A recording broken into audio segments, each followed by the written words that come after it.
Chers amis golfeurs, bonjour et bienvenue pour une nouvelle vidéo de 33 Golf Lab. Alors cette vidéo sera la première d'une série de vidéos sur la thématique des shafts, parce que je pense qu'il y a énormément de choses à raconter sur les shafts. Et donc cette première vidéo, je vais essayer de prendre les choses un petit peu à la base et essayer de vous raconter l'histoire et l'évolution des shafts depuis en gros la fin du 19e siècle. Alors les premiers shafts fabriqués par les clubmakers en Écosse notamment, eh bien, étaient, vous le savez, étaient fabriqués en bois à base, il y avait deux essences, à base de frêne ou de noisetier. Et ce n'est qu'en 1850 qu'un clubmaker écossais qui s'appelait Robert Forgan va importer des États-Unis une essence de bois qui s'appelle le hickory ou le noyer blanc d'Amérique. Et ce hickory va devenir vraiment la base, le standard des clubs de golf pendant de nombreuses années, de nombreuses décennies, même j'ai envie de dire, jusqu'à peu près, on le verra, les années 1920. Même s'il y a encore aujourd'hui, sachez-le, des fans, des associations de golfeurs qui jouent avec des clubs en hickory, qui font des championnats. Il y a même l'US Open hickory, joué aux États-Unis chaque année. Donc pour ceux que ça intéresse, je vous invite à aller sur Google et taper hickory, golf, shaft, et vous verrez pas mal de choses intéressantes à ce sujet. Il y a même des joueurs célèbres comme Jordan Spieth, qui a essayé de jouer avec des shafts en hickory, habillés à la manière de l'époque, et c'est des choses assez divertissantes.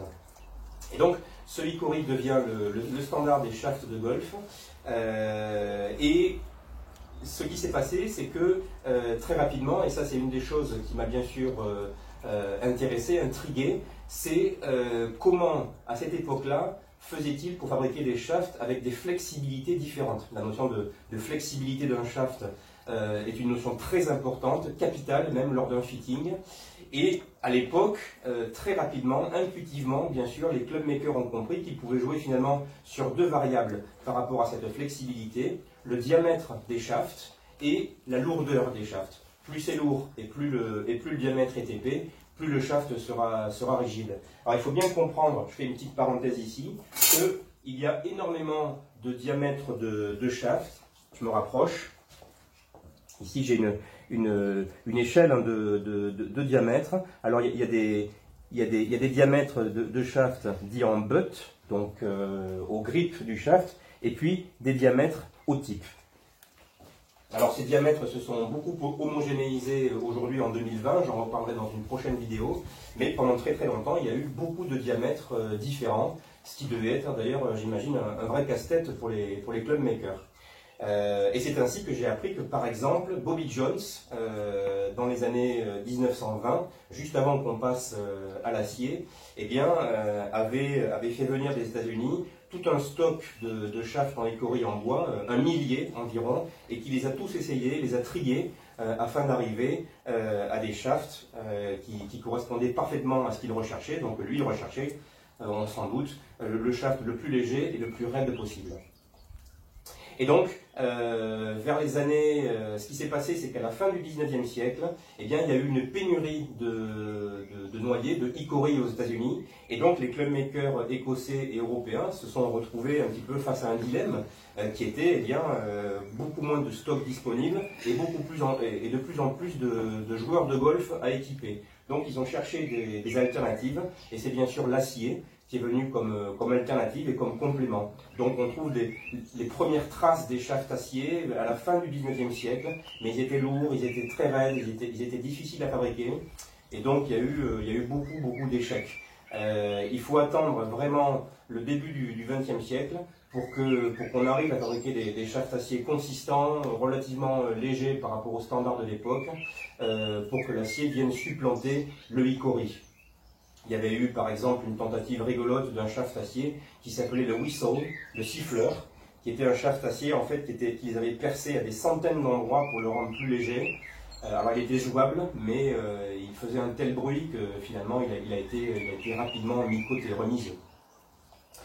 Donc il faut attendre le début des années 1920 et une entreprise en particulier qui s'appelle Apollo, qui existe toujours, Apollo, qui fabrique des shafts acier de très bonne qualité.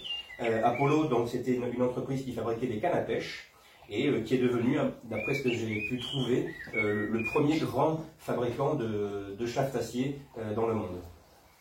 Alors progressivement, les shafts acier vont supplanter le hickory, mais il faudra quand même attendre encore une décennie parce que ils étaient illégaux. Pour des raisons que je n'ai pas pu vraiment trouver. Il faut attendre 1924 aux États-Unis pour que l'USGA autorise les shafts acier et 1929 en Grande-Bretagne pour que le REA, le Royal et Ancien, autorise ces shafts acier parce que le prince de Galles de l'époque jouait avec des shafts acier. Et 1931 sera une date vraiment capitale, charnière, avec la victoire à l'US Open de Billy Burke, qui a été donc le premier à gagner un majeur avec des shafts acier. Et à partir de ce moment-là, les shafts acier sont totalement devenus majoritaires sur le marché des shafts. Alors ce qui est assez intéressant à analyser lorsqu'on regarde la transition du hickory à l'acier, et ça sera un petit peu le même débat quand on va passer plus tard de l'acier au graphite, eh bien, c'est le fait de se rendre compte que le swing de golf a beaucoup évolué sous l'influence de cette transition. Je m'explique. J'ai appris que les shafts en hickory avaient un torque extrêmement élevé, entre 15 et 20 degrés. Alors, je ne vais pas refaire une vidéo sur le torque. En gros, le torque, c'est la résistance d'un shaft à la torsion, voilà, qui est mesurée en degrés par une machine bien spécifique. Et c'est une notion très importante, j'en reparlerai dans ma prochaine vidéo sur les shafts, partant du principe qu'effectivement, un shaft est pas mal secoué durant le swing, notamment durant la phase de transition et la phase de downswing. Et 15-20 degrés de torque, on est passé à des shafts acier qui avaient des torques d'environ 4-5 degrés. Et lorsqu'on regarde les swings des célèbres joueurs qui jouaient en hickory, comme Bobby Jones, et qu'on regarde ensuite 20 ans après les swings de Ben Hogan ou de Jack Nicklaus un tout petit peu plus tard, on se rend compte qu'on est passé effectivement à des swings qui étaient plutôt fluides, où il y avait beaucoup d'action des mains, à des swings beaucoup plus agressifs et avec beaucoup plus d'action du bas du corps. Donc ça c'est quand même une réflexion assez intéressante, remarquer que une modification sur le matériel a entraîné une modification du swing. Alors, autre date très intéressante, en plein milieu de la Seconde Guerre mondiale, c'est une entreprise américaine qui s'appelle True Temper, qui va devenir le géant des shafts acier dans le monde, qui est toujours le numéro 1 aujourd'hui. True Temper, en 1942, va concevoir un modèle de shaft acier qu'ils vont baptiser le Dynamic. Je pense que ça vous dit quelque chose, puisque aujourd'hui, on l'appelle le Dynamic Gold. Voilà, donc le Dynamic Gold, c'est 1980, mais c'est un shaft qui était inspiré de l'original Dynamic de l'année 1942. Donc ici, j'ai le modèle X100. Et ce Dynamic Gold, eh bien, c'est le shaft qui est toujours le plus joué sur le tour américain, notamment par Tiger Woods, qui joue ce shaft depuis ses débuts en compétition. Donc c'est devenu une espèce de standard sur le marché des shafts acier pour les professionnels de haut niveau. Alors ensuite, pendant les années 50 et 60, il n'y aura pas de grande révolution majeure au niveau des shafts. Il y aura quelques tentatives de shafts en aluminium ou de shafts en fibre de verre, mais qui seront rapidement abandonnés parce que c'était trop difficile à fabriquer ou que c'était des shafts qui cassaient trop facilement. Alors il faut attendre 1969 pour qu'un ingénieur sud-africain qui s'appelait Frank Thomas invente le premier shaft en graphite et qui va donner naissance très rapidement à la première entreprise de shaft graphite basée en Californie qui s'appelle Aldila et qui est toujours très présente aujourd'hui sur le marché, qui fabrique d'excellents shafts en graphite. Alors l'invention des shafts en graphite va être une vraie révolution, évidemment, vous vous en doutez, pour l'époque, début des années 70, mais à cause de problèmes de fabrication, de problèmes de coût. Ça coûtait extrêmement cher à l'époque de fabriquer des shafts en graphite. Il y avait des problèmes de consistance de shaft à shaft. Et pour ces raisons et d'autres, j'imagine, eh bien, finalement, le graphite sera mort-né, en quelque sorte. Et il faudra attendre 20 ans plus tard, le milieu des années 90, pour que les fabricants soient capables, avec des nouveaux matériaux, avec des nouvelles technologies, des nouveaux procédés de fabrication, eh bien, qu'ils soient capables de proposer des shafts graphite stables, consistants, robustes, etc. etc. Et à partir du milieu des années 90, effectivement, on va avoir une rapide progression du graphite sur le marché des shafts.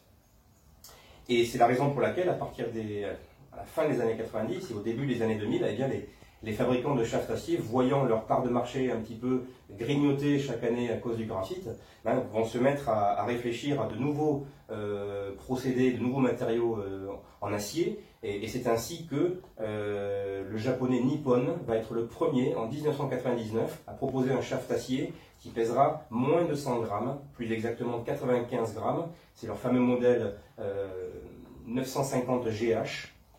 Et puis ensuite, Nippon va devenir vraiment le référent des shafts acier légers, puisqu'ensuite ils vont poursuivre avec un 85 grammes, 75 grammes, 70 grammes, et le plus récent, le Zelos 6, est un shaft acier qui pèse 68 grammes, ce qui est une vraie prouesse technologique.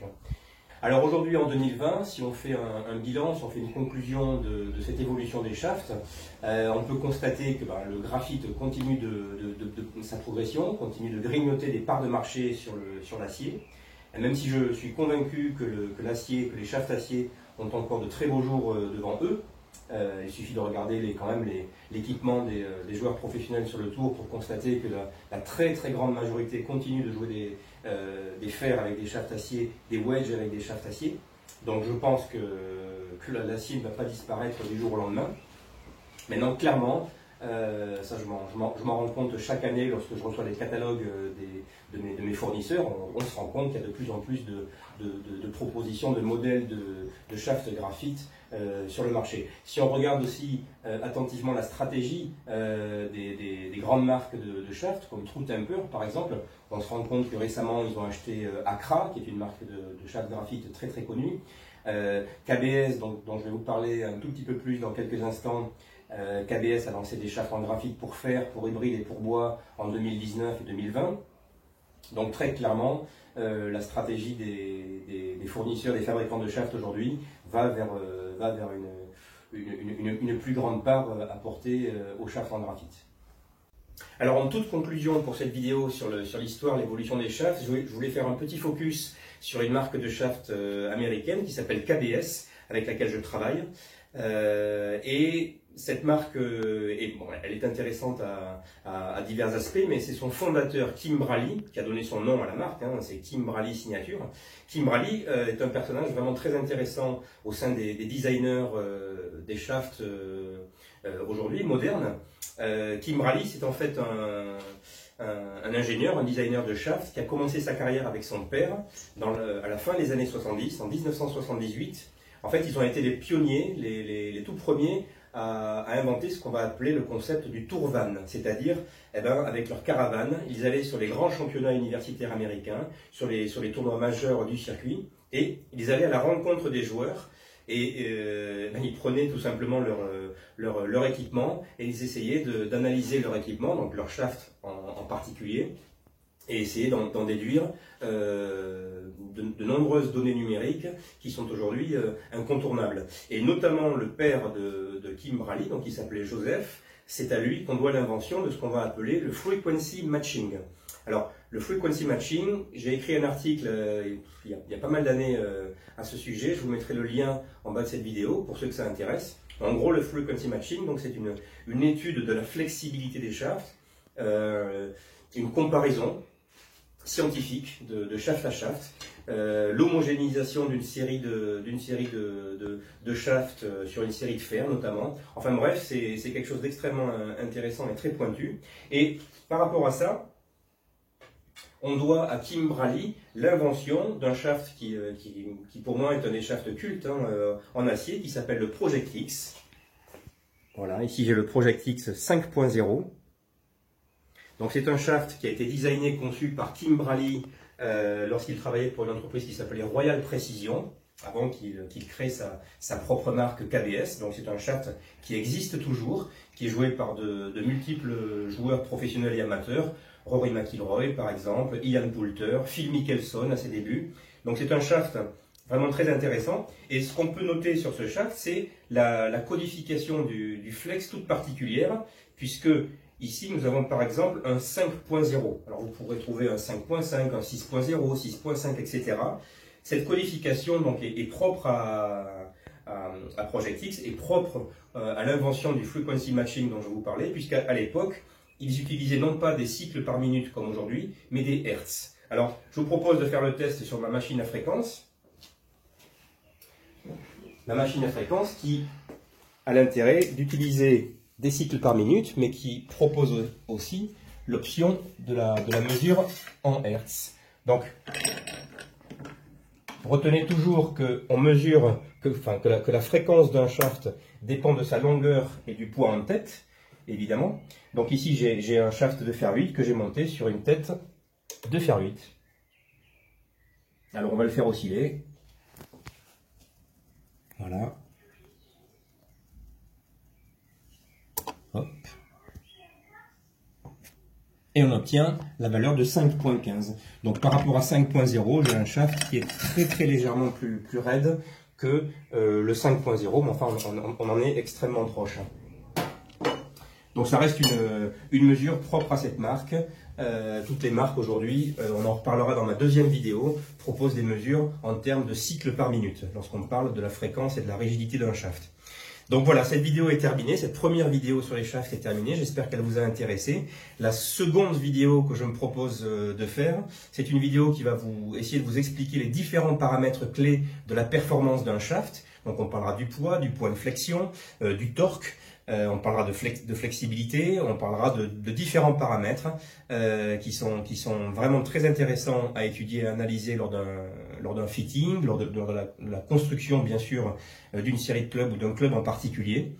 Je pense que ça sera assez long parce qu'il y a beaucoup de choses à raconter, donc je ferai 2 vidéos par rapport à cette thématique des paramètres clés de la performance d'un shaft.